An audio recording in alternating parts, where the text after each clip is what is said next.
Kakinada rural Sarpavaram కేంద్రంగా 29 బ్రాంచీలతో నడిచిన Jayalakshmi cooperative credit సొసైటీగా పిలువబడే జయలక్ష్మి బ్యాంకు మూతపడడానికి కారణం గత వైసీపీ ప్రభుత్వమని కాకినాడ సిటీ ఎమ్మెల్యే వనమాడి కొండబాబు ఆరోపించారు. తాము ప్రతిపక్షంలో ఉండి ఆ రోజు బ్యాంకు డిపాజిటర్లకు సొమ్ము వాపస్ మీద హామీ ఇచ్చామన్నారు. బ్యాంకులో జరిగిన డిపాజిటర్ల సమావేశానికి ఎమ్మెల్యే హాజరయ్యారు. ఈ సందర్భంగా ఆయన మీడియాతో మాట్లాడుతూ వేల కోట్ల రూపాయల బ్యాంకు ఆస్తులు కాజేసి పాలకవర్గం పరారైందని అన్నారు. ఆనాడు సిటీ ఎమ్మెల్యేగా ఉన్న వైసీపీకి చెందిన చంద్రశేఖర్ రెడ్డిని కలిసినా సరే అన్యాయం చేశారని ఆరోపించారు. తాము అధికారంలోకి రాగానే డిపాజిటర్లకు న్యాయం చేసే చర్యలకు శ్రీకారం చుట్టామన్నారు. 400 కోట్ల రూపాయలు విలువ చేసే బ్యాంకు ఆస్తులు సీజ్ చేశారని గుర్తు చేశారు. తద్వారా డిపాజిటర్లకు సొమ్మును తిరిగి చెల్లిస్తామని ఆయన హామీ ఇచ్చారు.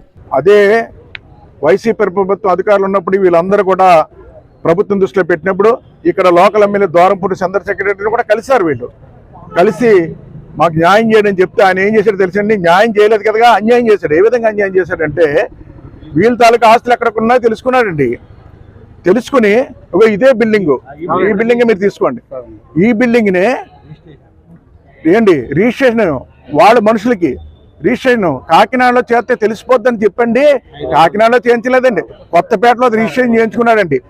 ఆ రోజు వీళ్ళని కూడా అడిగినప్పుడు కూడా దీని మీద ఇన్ఫర్మేషన్ లేదు. నేను దీని మీద శ్రద్ధ పెట్టాను.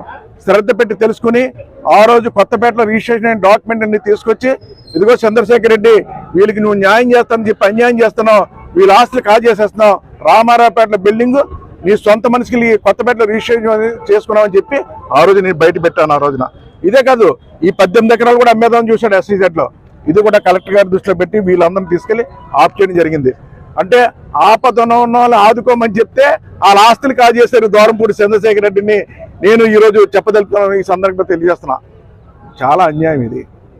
ఇప్పటికే చాలా మంది చనిపోయారు. ఇప్పుడున్న అందరూ రిటైర్ ఎంప్లాయీస్, పెద్ద పెద్ద వాళ్ళు. దుర్మార్గం నడిచిందండి. గత 5 సంవత్సరాల్లో ప్రజలకి రక్షణ లేదు, ప్రజల ఆస్తులకి రక్షణ లేదు, ఎవరికి రక్షణ లేకుండా పోయింది.